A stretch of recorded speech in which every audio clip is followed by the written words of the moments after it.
So hello friends, welcome back with my new video. आज की इस वीडियो में हम गोदाम में चित्रित कृषक जीवन की त्रासदी और होरी के चरित्र की विशेषताओं पर प्रकाश डालेंगे।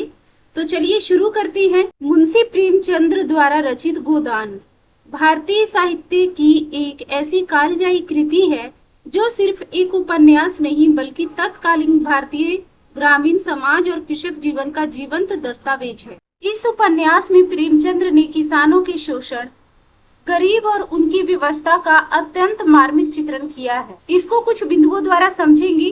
तो पॉइंट नंबर 1 है गोदान में चित्रित कृषक जीवन की त्रासदी। गोदान मूल कथा अवध की बेलारी और सेमरी गांव के परिवेश पर आधारित है। गोदान की जो मूल कथा है वो किस पे आधारित है? अवध के बेलारी और सेमरी गांव के परिवेश पर आधारित है, जो पूरे भारत के किसान वर्ग का प्रतिनिधित्व करती है। इस त्रासदी के मुख्य आयाम निम्नलिखित हैं। पहला है ऋणग्रस्ता का दुष्चक्र। प्रेमचंद्र ने दिखाया है कि किसान कर्ज में ही जन्मता है और कर्ज में ही जीता है और कर्ज ही अपनी अगली पीढ़ी के लिए छोड़ जाता है। होरी जीवन भर 5-10 रुपयों के कर्ज को चुकाने के लिए तड़पता रहता है, लेकिन ब्याज दरें उसे कभी दलदल से निकलने नहीं देती हैं। चौतरफा शोषण। कृषक समाज केवल आर्थिक रूप से ही नहीं बल्कि सामाजिक और धार्मिक रूप से भी शोषित है। जमींदार, राय साहब, महाजन, दाता दीन, झिंगुरी सिंह, पटवारी और पुलिस सभी मिलकर किसान का खून चूसते हैं। पंच और पुरोहित धर्म का भय दिखाकर उनसे अंतिम बची संपत्ति भी छीन लेते हैं। पॉइंट नंबर 3 देखेंगे, मर्यादा और प्रतिष्ठा का बोझ।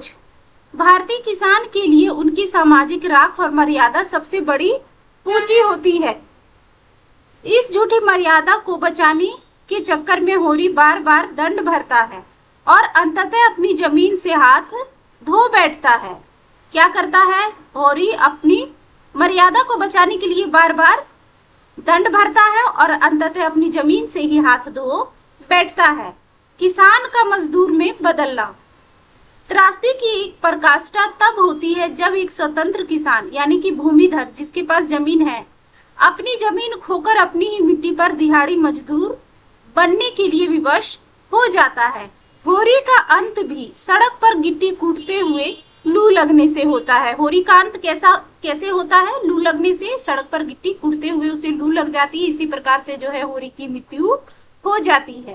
अब देखेंगे होरी के चरित्र की विशेषताएं कि होरी के चरित्र की क्या क्या विशेषताएं थी। होरी जो है गोदान के केंद्रीय पात्र है।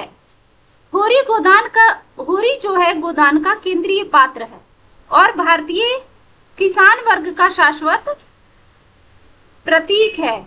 उसका चरित्र अच्छाइयों और कमजोरियों का एक मिला जुला रूप है जो उसे अत्यंत वास्तविक बनाता है। परंपरावादी और रूढ़िवादी। होरी भाग्यवादी है। वो अपनी दयनीय स्थिति को भगवान की इच्छा और अपने पूर्व जन्मों का फल मानता है। जो होरी है वो क्या है? वो भाग्यवादी है।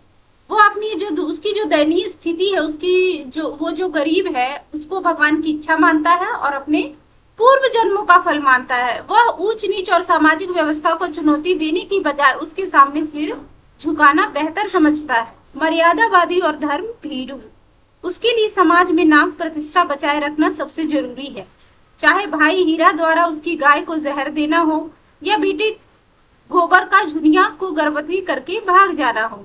होरी हर बार समाज और बिरादरी के दंड का जुर्माना भरता है, भले ही इसके लिए उसे खुद को भूखा मारना पड़े। सहज मानवीय कमजोरियां। होरी कोई आशीर्वादी देवता नहीं है, वह हार्ड मांस का इंसान है। उपन्यास की शुरुआत में वह राय साहब की चापलूसी करता है। उपन्यास की शुरुआत में क्या देखने को मिलता है कि होरी जो है राय साहब की चापलूसी करता है। 5 रुपए की घूस देकर भोला से गाय हथियाने की तरकीब लगाता है और भाइयों के प्रति मन में थोड़ा ईर्ष्या भाव भी रखता है। यही कमियां उसके चरित्र को सजीव बनाती हैं। मतलब होरी को जो है कहानी में बहुत अच्छा नहीं दिखाया गया है। उसकी कुछ कमजोरियां और उसकी कुछ कमियां भी दिखाई गई हैं कि शुरुआत में वो गाय को हथियाने की कोशिश करता है, भाइयों के प्रति थोड़ी सी ईर्ष्या उसके मन में होती है और इसी प्रकार का चरित्र जो है होरी का दिखाया गया है, जो उसके चरित्र को, उसका जो नाम है या पात्र है, उसको और जीवंत कर देता है। सहनशीलता और कठोर परिश्रम, वो विपरीत से विपरीत परिस्थितियों में भी हार नहीं मानता। दिन रात खेतों में पसीना बहाना, भूख प्यास सहकर भी परिवार का पेट पालना उसकी नियति बन चुका है। उसकी सहनशीलता की सीमा अमानवीय स्तर पर तक पहुंच चुकी है। गोदान की अंतिम लालसा, होरी के जीवन की सबसे बड़ी आकांक्षा एक गाय पालने की थी। होरी क्या चाहता था कि वो एक गाय पाले ताकि मरने के बाद उसे वैकुंठ स्वर्ग मिल सके।